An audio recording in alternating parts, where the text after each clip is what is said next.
And now I want you to join the study positional play. You're already here. So yeah, we will be talking about the weakness of the complex of the squares.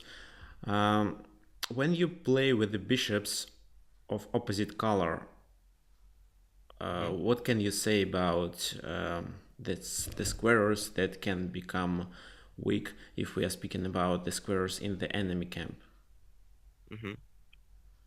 Well, it's a lot more difficult for the opponent to defend there because their bishop is of the opposite color. So Yeah, that's true. So we can notice such a complex of weaknesses, especially if we play a middle game or even an end game with the bishops of opposite color. Okay, so here there is an example of the game between Rubinstein and Spielmann. And in this position, Black played bishop to d4 check, king h1, knight to f5. Okay, tell me what Black is threatening now. knight g3, pawn takes checkmate. Yeah. After queen h5. Yeah, exactly. So in this position, the best option for white is to capture on e5. Bishop takes on e5, rook e1 check. How would you play then?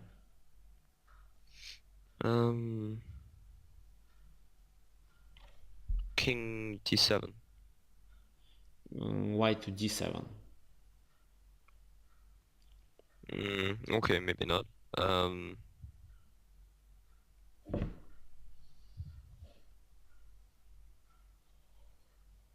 So if you play king d7, can he continue the attack?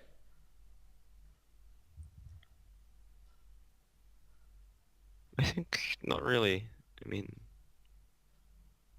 what about queen a4 check in this case? Oh, I didn't see that. No. After you that, can kind of continue the attack. Yeah. Yeah, after that, I think you should play king c8, and now you can join the rook to the game. Yeah.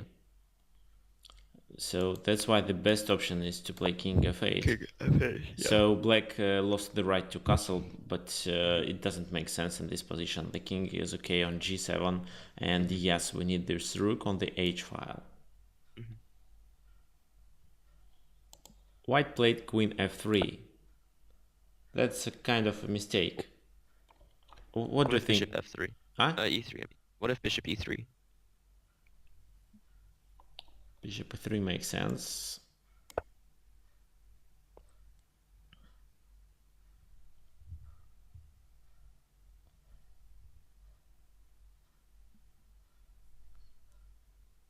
No, I think we can capture and play h3. Or we can capture on c3 and then we play h3. And this is how we weaken light squares in the enemy camp, for example.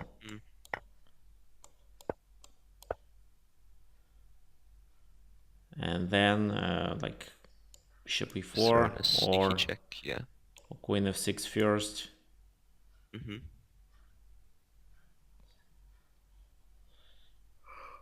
So instead of this move, it was better to play h3 to stop this pawn, because when there are no knights on the board, black can't exploit the weakness of g3 square. So h3 was a better move. However, white played queen f3. What do you think? What was the reaction of black?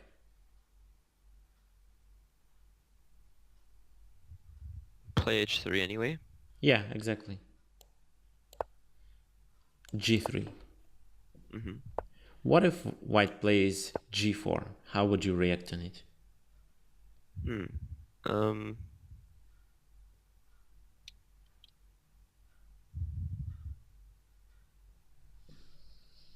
Maybe queen h4? Yeah, queen h4, double attack. Now he loses the pawn because the rook is hanging. Yeah. And he can't play rook g1 because of the bishop on d4. Okay, so g3 was played. How would you continue? Um,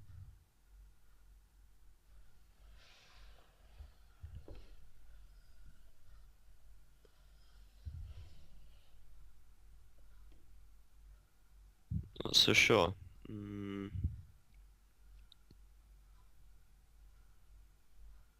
nice if we could distract the queen and the rook. Oh, and the knight. Never mind. No. Yeah, it's too difficult, but you can just improve the positions of like some of your pieces. Well, maybe queen d7. Yeah, queen d7. So using the weakness of light squares in the center and on the king side. Yeah. Bishop d2. Mm-hmm. Bishop g4, queen f1. If queen d3, how would you play?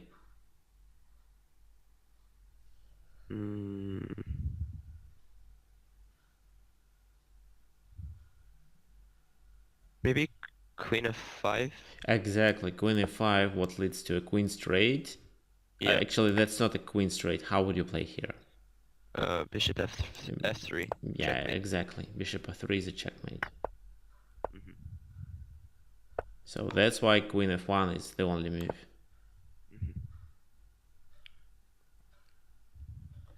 Anyway, queen f5. Rook a to c1. King g7 to connect the rooks. Bishop e3. Because if now we take, then he takes with the rook. However, our light squared bishop is much better than this one. So it's okay. yeah, that's okay. So it was played bishop f6. Black decided to keep the bishops, but let's just analyze this position. So this bishop on the king side, it is restricted by these two pawns. On the queen side, it is restricted by black pawns. However, our bishop is quite a good piece. We can put it on e4 or even later maybe to d3 somehow. But yeah, it's better not to trade now, but to keep a pair of bishops to use the advantage.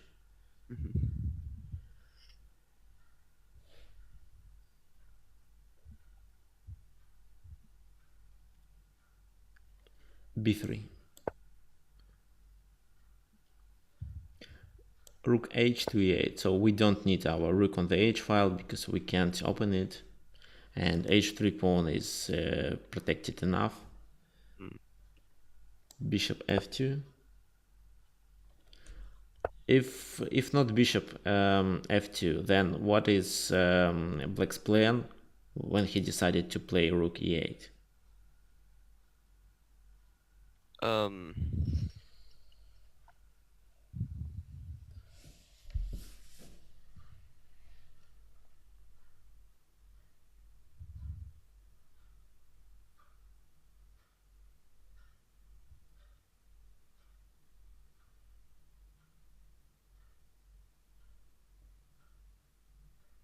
So let's imagine that white plays somehow. What would you do next? a3 or something. Yeah, I'm trying to imagine that.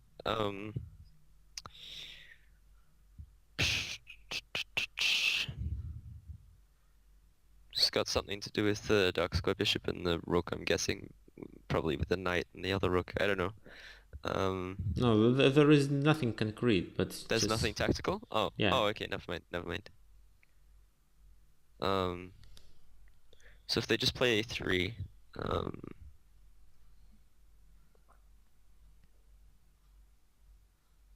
I don't know, maybe just play rook e7 or something and Yeah, bring the exactly. other rook behind. Yeah. Rook e7 to double the rooks.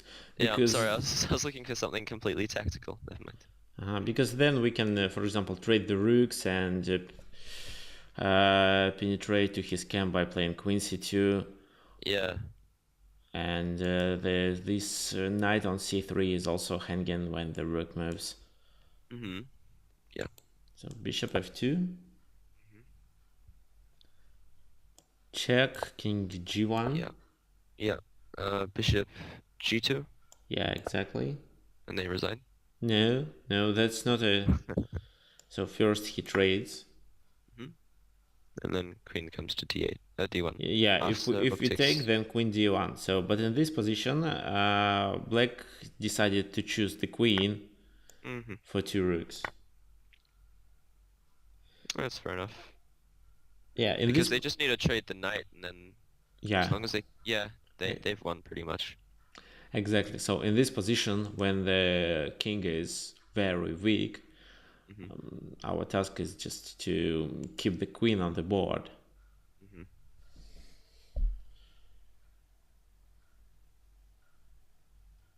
How would you continue then? So I was thinking about something like maybe bishop g2 and then capture the knight, but that's a little bit long. I think I need it to be more forceful. So maybe bishop captures knight, rook captures bishop, queen comes to uh, b1 maybe, and then when the bishop moves, he dies. I don't know, something like that. Bishop c3, rook takes on c3, queen b1. What if bishop e3? And if you move with the bishop, then I play rook c1 or bishop c1. Mm-hmm. But that makes sense. I would check by playing bishop e2. Rook When c1 rook comes, yeah, rook c1, and then queen comes to e4. makes sense. King f2, Yep. queen f3, king e1, and you Queen capture f3. the queen on e3. Okay, so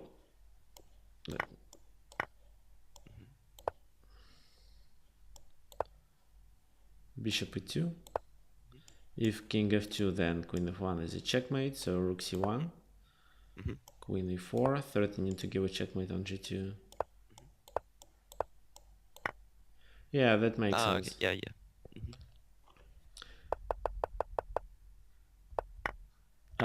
However, in this position, he could capture on The other f1. bishop. Yeah, the other bishop like this.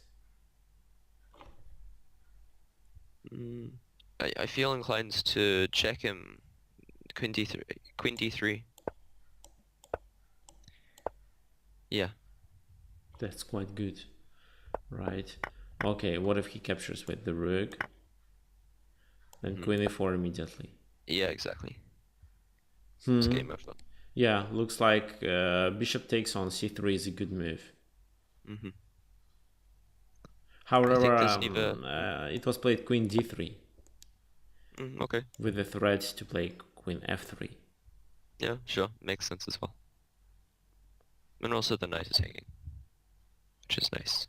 Yeah, but after rook e8, if we capture the knight, what should do? Mm.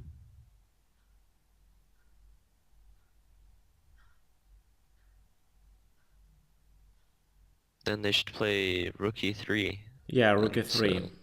Rook e3, and then he captures our bishop. That's why in this position, black played queen f3. King captures on f1, that's the only move. Check. mm,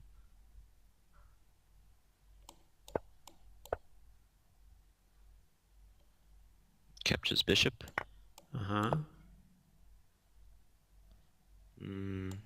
And queen h2, and white resigns. Yeah, okay. So for That's not bad. example, knight e2, protecting the pawn. Mm-hmm. Then queen g2. He wants to push the pawn. Rook g1. Queen takes on g1. Knight takes on g1 and h2. So Yeah, that's very nice. he can't stop the pawn. Mm-hmm. However, I like your combination more with the bishop c3. There's an even better one. We can play king g8 with a strategic king sacrifice. And then we get a bunch of tempos.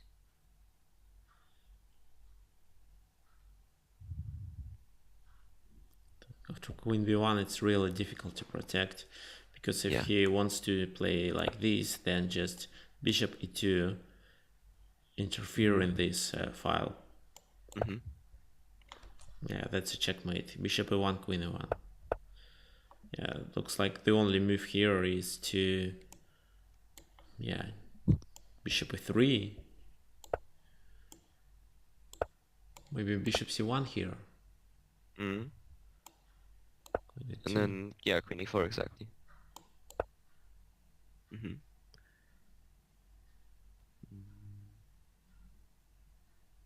I think check g2. Check g2, king goes to e3. Mm. Maybe this move. Mm. Yeah, I like this one. Or this one. Mm. So we are threatening to Yeah. give a checkmate. The only way to not to get it is to play rook e3. But then, for example, queen c2 wins. Mm. Yeah. If bishop e3, Very nice. then yeah. So I like your move better. Bishop takes on c3 is better. Mm. Okay, let's go back to this position. So now, after you watched this game, what can you say about his weaknesses? I mean, the weaknesses in the white's camp. So, is it obvious for you that it should be played bishop d4? Well, it seems pretty obvious at first, seeing as there's an open diagonal and there's also a check, so it's a good tempo gain. It also puts the bishop in the center, and it sort of prevents this bishop from coming out. So, because it's defending the square, I mean, that bishop was a bad bishop in the first place, but still. But what about the next plan? So the next few moves, which also weakens the leg squares in the center and on the king side. Yeah, h3 was actually kind of obvious as well.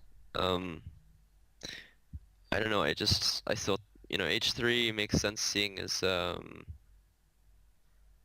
I mean, h3 obviously further on, but just to open up this pawn so that the king is open to more attacks. Because if I have the bishop pair, then it's probably good if I make both of them have nice diagonals and attacking opportunities. If you were black, would you play h3 immediately, or would you find knight f5 move? I'm not sure if I would find knight f5 move, honestly. I mean, I certainly thought about it when before you gave me knight f5. Um, I just wasn't entirely sure why. Yeah, I'm not sure. Yeah, okay, so looks like after this trade and after black played h3, the position is strategically lost for white. Mm-hmm. Yeah. But let's think how to play if so if knight f5, maybe knight e2 works. What do you think? Mm,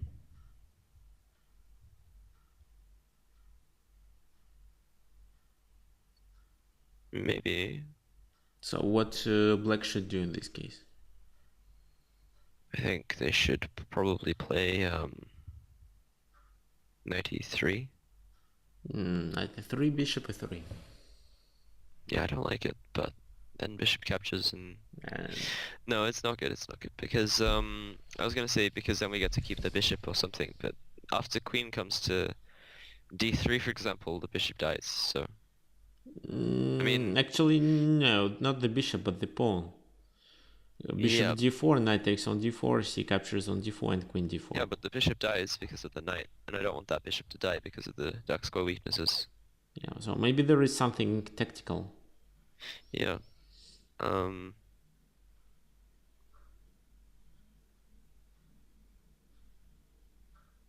Maybe h3 now. h3, g3. Mhm. Mm. Okay, it doesn't look like there's much of a checkmate anymore, just because of Well, we've opened that light square, that G2 square for the king, so maybe not. I was thinking about knight G3, Mm-hmm. and pawn captures with check, so no. Knight captures, pawn captures. They can't capture with the pawn, so probably H3. Mm-hmm. Um,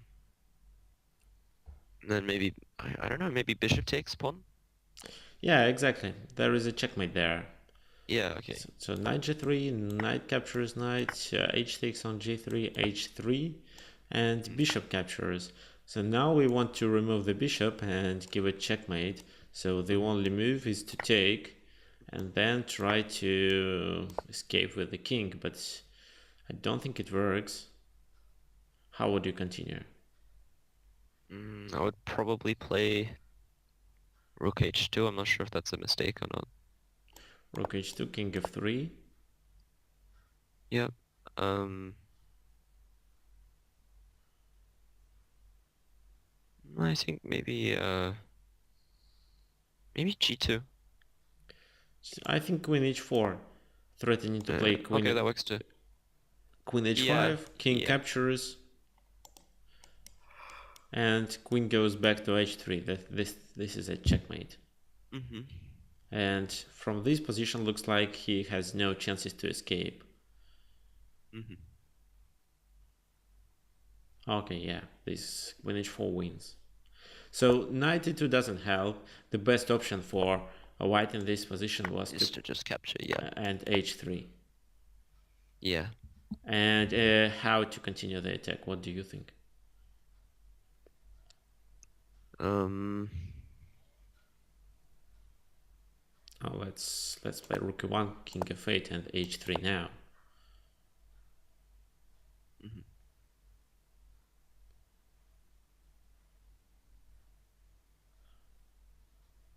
There could be some ideas with G5 maybe. G5, but there are too many attackers. Yeah, maybe not. Um,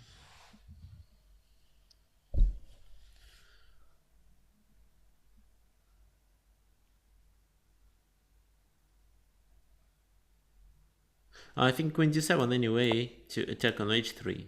So we are going to yeah. sacrifice the bishop, but then queen f3.